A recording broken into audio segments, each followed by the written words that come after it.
Hey guys, welcome. Today I'm going to demonstrate you to how to install the Dragonfly 1 watt 2.4 gigahertz booster. This is from the FPV Fever. This is called the Dragonfly. I think this is a version 2, but it is pretty much same. You get the other boosters in the market, and it would work the same way. But I'll try to answer all of the questions I had earlier about if you're installing it the first time, naturally you're gonna see, I don't know how it's gonna get installed. Do I need to modify my radio? How much modification I need? How does this work? What are different stuff that is needed to make it complete, and and how it will work. So today I'll show you how to install this on a DX7 radio. I had a Spectrum DX7 radio which I already had installed on it, and without any modification, without any drilling, it worked perfectly. So different things. What we need to make this thing work is, first of all, to start off with, you need a 1 watt 2.4 gigahertz booster. Can be from Dragonfly, can be any other brand.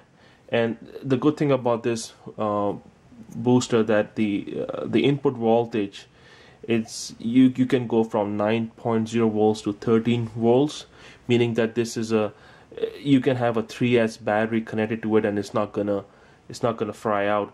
There are others out there that actually gonna take maximum of 9 volts or 10 volts. Basically, those are not capable going up to 13 volts. So this is going up. This is capable of going 13 volts.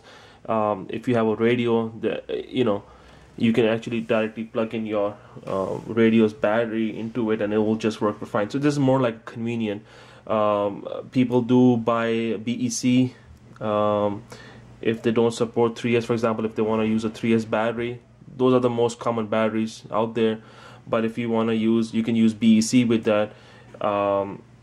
In order to go from 3S volts down to whatever the requirement of the volts for this booster is. But this doesn't require BEC basically, so you can just directly plug in and it will work just fine.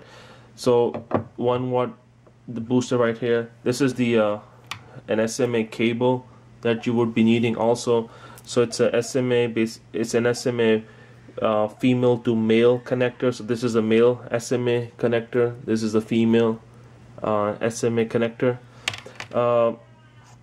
Power supply cord, and I had this XT60 connector, and you can put any other connector you want, but I got this power connector right here.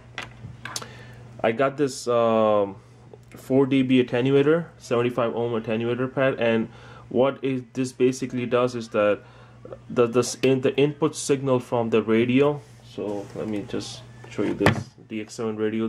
So the input signal from this will attenuate is gonna limit the input. So it will attenuate the input from this. So basically, this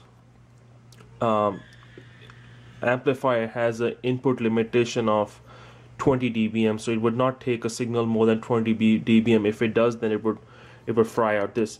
So for example, my DX7, and I'll show you exactly how to find out how many dBm this radio is throwing out from, the RF module is throwing out.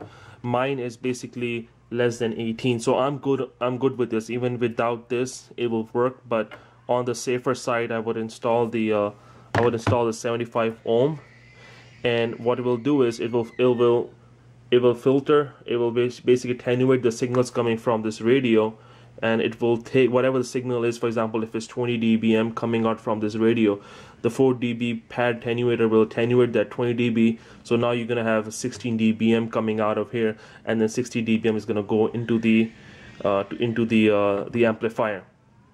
If you have a radio, for example, that is more than 20 dB, then you need this attenuator. It could be a 4 dB attenuator, it could be a 6 dB attenuator, depending on how much the radio is throwing out the power. But it has to be less than 20. Mine is probably like 18.1 or something, but on the safer side, again, I'm using this. I don't want to fry this while I'm actually doing FPV, or I'm out in the sky. And you know, because a long range system, you're trying to make a long range system, you want to be as safer as possible. You don't want a radio to fail down when you're flying an FPV, right?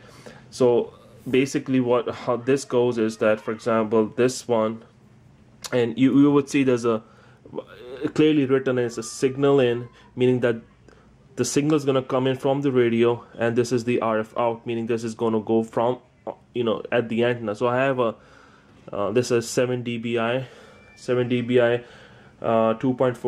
gigahertz rubber ducky.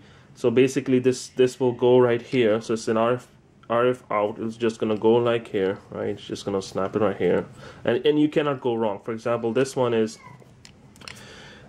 a male connection right here, like it's a male SMA connector. This is a female, so you're not gonna say, well, you know what, by mistake you cannot put any other port. So anyways, this will go right here, right? So this is an RF out port. There you go. If I can clear this clearly, there you go. RF out, antenna's going in, and the next step would be the 4 dB pad I have.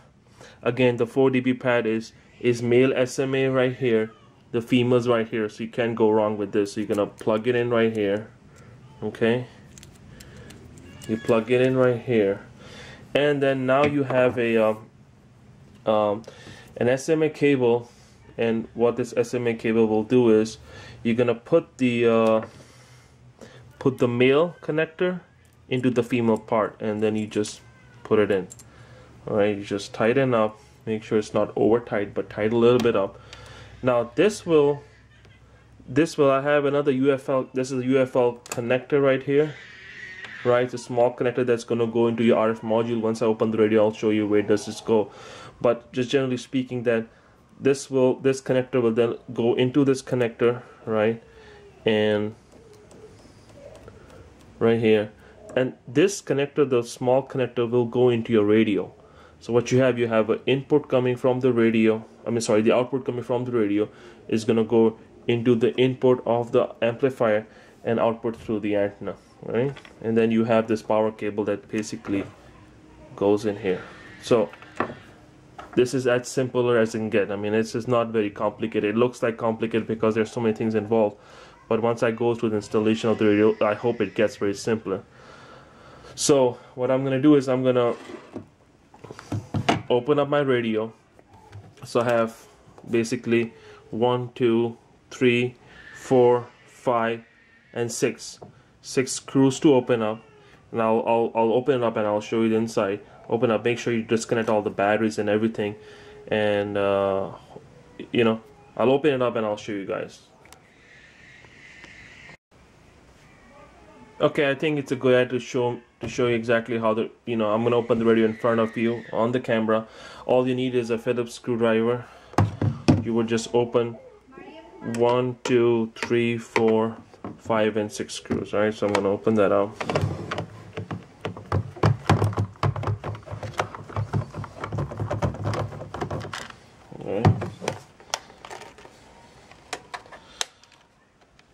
Okay, that's one.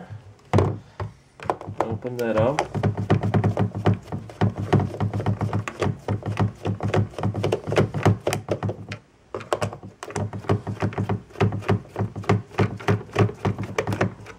Okay.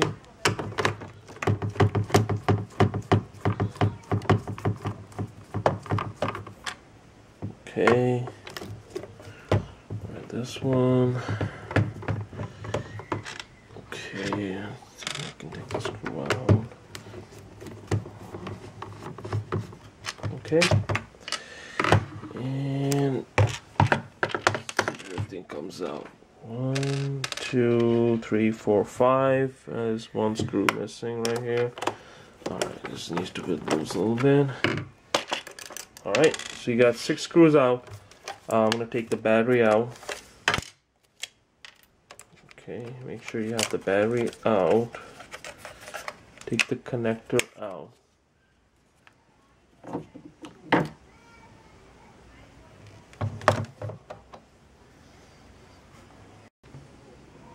Okay, battery's out, screws are out. I'm gonna take the back cover off. Be very gentle when you take it out because there might be wires that is gonna be still connected. So for example, see that wire right here, the battery connector.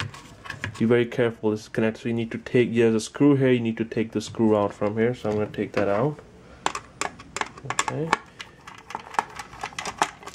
Alright. Put that away. Okay, so I was talking about the power of the radio, right? So to identify what the power of the radio is, so for example, if you look closely here, I don't know if you guys can see it, but let me just swing around this way. Let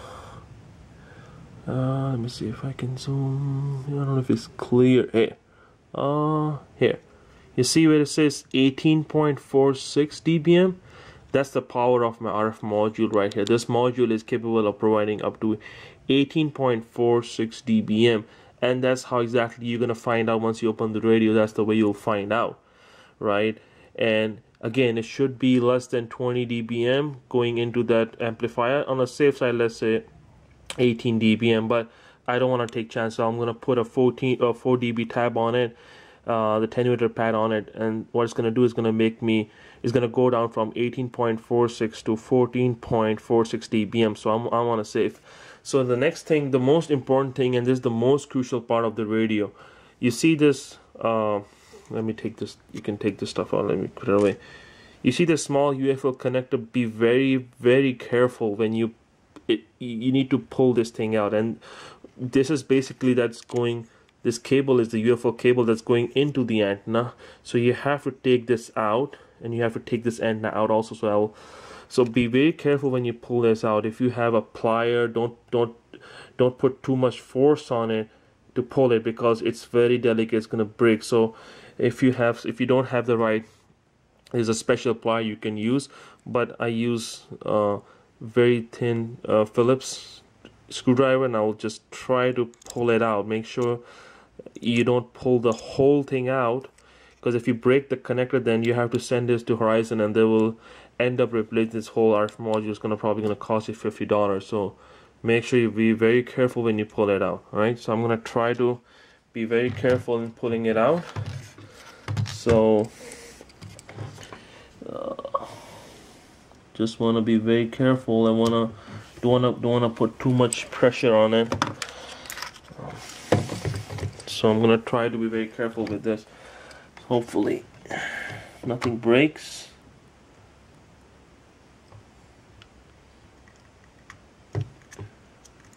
Okay, I'm gonna pull this slightly like this, and I'll pull this up. Okay, very gently, make sure that you don't snap something. Okay, here. Okay, it came out, just popped up. Right, so you see this? You see this? It just popped out. That's the cable I'm talking about, and that's the connector, very small. So you see this connector, the UFO connector? That's exactly the same connector from this that you're gonna be basically putting in there.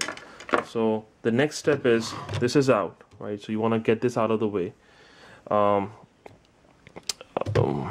Actually, you don't have to, but you can just pull this cable out. Right, see, now I have this cable out from this antenna right now, so I'm going to remove this part. So, well, actually, you know what, I need to take this thing out, because there's a screw right here, so I have to take this whole RF module out. So for that, you don't have to take these two cables out. There's two cables right here. You don't have to take it out if you don't want to. I would just leave the way. I will just unscrew these two. Alright. Make sure you don't lose the screws. Keep it aside somewhere safe. Alright, second one out. Okay, you just simply. Oh, there's two more. Okay, there's two more screws. I must have just not seen it, but there's two more screws down there. Take this out. And these two. Okay. Now this just come loose, so just set aside. I mean, you don't have to do anything with it, just set aside. And the reason is why I did that is because you want to reach that screw. If you can see it, I don't know, but you have to reach that screw in order to take the antenna out. So what you're gonna do, you're gonna lose the screw right here. So I'm gonna just unscrew this.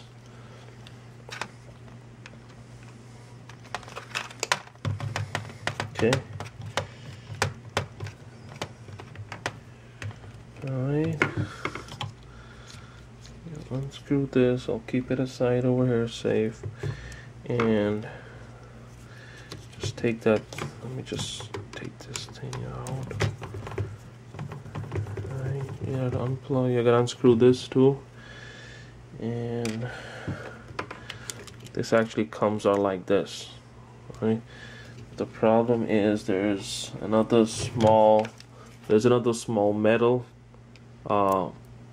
washer that needs to be come out. So I'm gonna. It's very simple. Just drag it up there, I guess.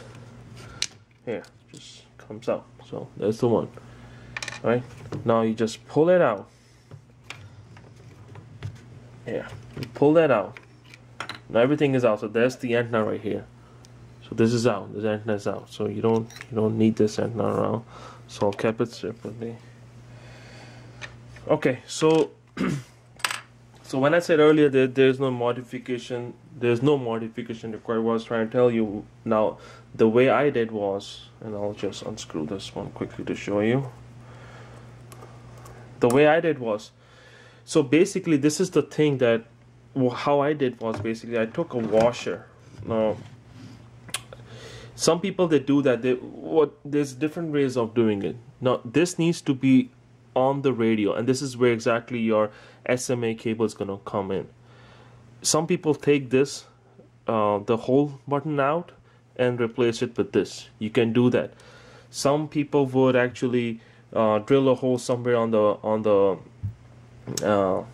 radio, like on the back of this box, and try to find a way that they can pull it out. The easiest way, and I didn't want to modify, I don't want to drill holes, I don't want to take some switches out, because if I want to sell a radio, for example, tomorrow, I'll take all this stuff away, and since I didn't even screw it, since I didn't make any drills and anything like that, nothing is missing, I can simply sell the radio.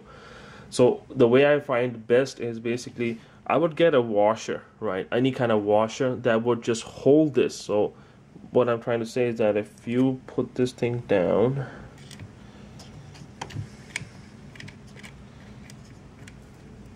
all right, see how it is? It's loose, right? You don't want this to be loose. So what I did was, you don't want this to be loose. What I did was I had a washer, and I would put the what do you call that, a glue, or you want to have that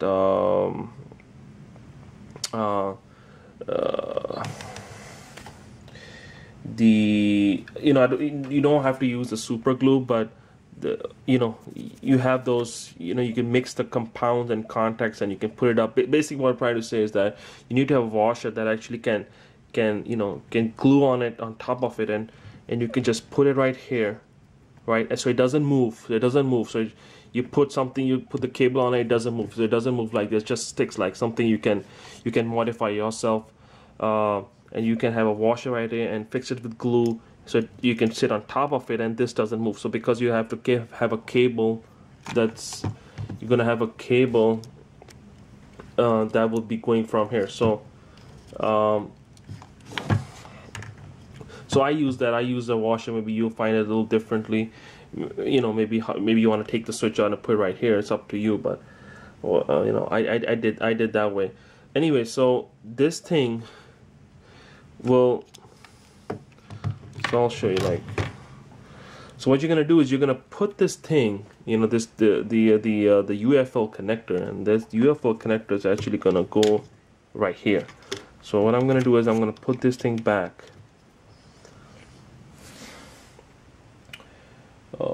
4 screws. I want to put this thing back. All right. because I don't want anything snapping out, so I'm trying to make sure that I can just put it back.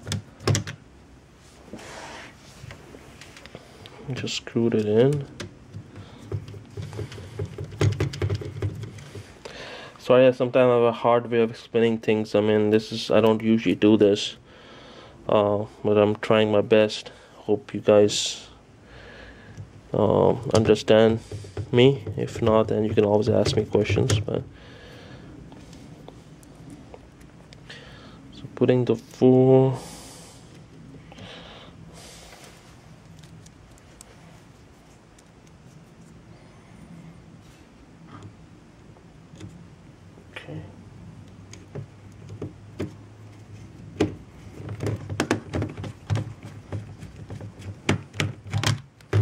Okay, last one to go.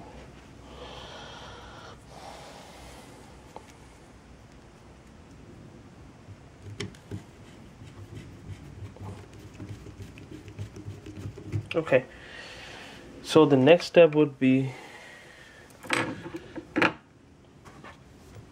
let me just let's try to put this at the end. So what I'm gonna do is so remember that the way I showed you how the installation is. So this cable, this SMA cable, this female SMA side would actually go in this side. All right, so I'm gonna hook it up. So again, this will be on your radio. This should be very fixed. It should not move. You can put glue, super glue, however you want to make it work, but please do not make this move, because you don't want this snapping out of there. And if you snap this cable out, this cable loose, you're completely gonna get, cut the connection out, and you're not gonna have any signal coming out from here. So be very careful. So you put this here. Okay, and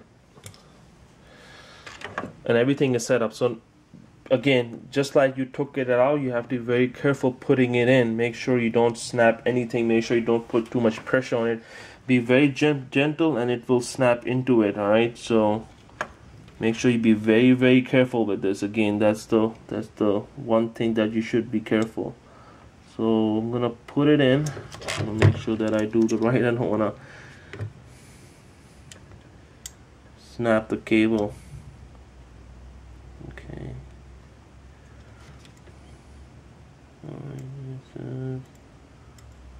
Get the screwdriver here.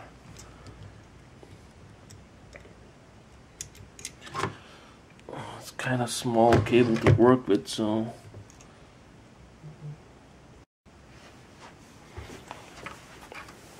okay, be very careful putting it in. Don't put too much pressure on it.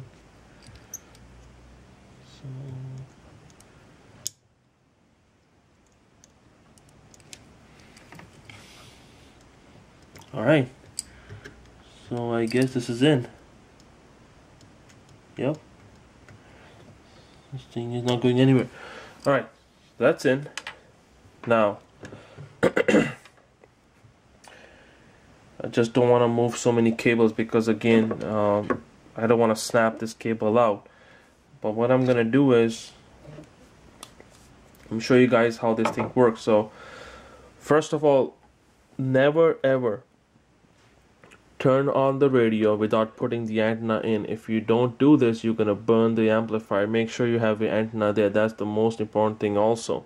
I forgot to mention that before, but before turning it on, make sure you have the antenna on. Without that, again, you're gonna burn this. Once the RF comes in, you're gonna burn this module because you don't have the antenna there, right? So another thing, you want to make sure everything is tight. No, don't over tight it. Make sure just hand tight, right? This is tight. This is done. And the next step, what you do is, you're gonna plug in your battery. I have a 3S battery right here. I'm gonna plug it in. 3S battery. All right, I'm gonna plug this in. And you can plug in this before, then you can turn on the radio, or you wanna do the vice versa. That's always up to you. But I always turn this thing on. So I would turn this thing on. All right. Now you see there's a green light right here. I don't know if you can see it actually, because it's too much light here. Let me shut this thing off. But Let me just bring it closer so you can see what I'm talking about.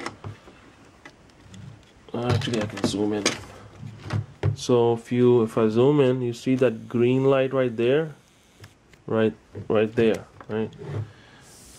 You see that green light? That means the power is on. Now there's gonna be a blue light here. Once your RF gets into it, once your signal starts getting it, you're gonna see this blue light. You don't see this because nothing is coming in there. And once I turn on the radio, you will see this thing turn blue. Once this thing turns blue, that means that it is transmitting from the antenna. Whatever the radio signal is amplifying it 1 watt and coming out from this antenna. If you don't see this blue, it means that nothing is transmitting here, and you better make sure you have all the connections right. Otherwise, you're gonna crash. All right. So what I'm gonna do next is zoom out again. I'm gonna plug in my battery into the radio. Okay, and I'm gently turn it on my radio. Okay, see, now it's turned on. Now if you have noticed, see that it's turned blue. That means that, and if you see the radios also, turn green, meaning it's transmitting, right? So it's blue, meaning that you have a signal coming out from the radio going in, and it's amplifying the signal right there. So you are getting the boosted signal from this amplifier, and this should be fine. All right. So this is how simple it is. I mean, just to be careful with this UFO connector, you got to be very gentle with this. Other than that, it's very, very simple. It's not something that so it's not a very complex modification. It's not even a modification, I would say. It's just a simple installation, and there you go. It works just fine. Now what I did was, see, you don't see any kind of holes, any kind of drills, any kind of screw holes, anything like that is not here, right? What I did was, again, I used that connector, this connector right here. So, you glue it right here with the washer or something, and this was coming out and it was going in. So basically my module was attached like this, right? And I put a double sticking tape. I just put a double sticking tape right here, and it just worked fine. And I would just put the antenna right like this, for example, right? And it just worked fine, right? I don't need any kind of drilling, anything like that. If you have any concerns or anything, just ask me. And if you have any other questions regarding this, do give me a comment, or do ask me any questions, whatever you want. I'll try to help as much as I can. But this is basically it. This is how you install a 2.4 gigahertz 1 watt amplifier if you want to do FPV. You don't want to buy an expensive aftermarket stuff out there. But this worked for me. Had no problems with me at all, and it worked perfectly fine. And there you go. All right, thanks a lot.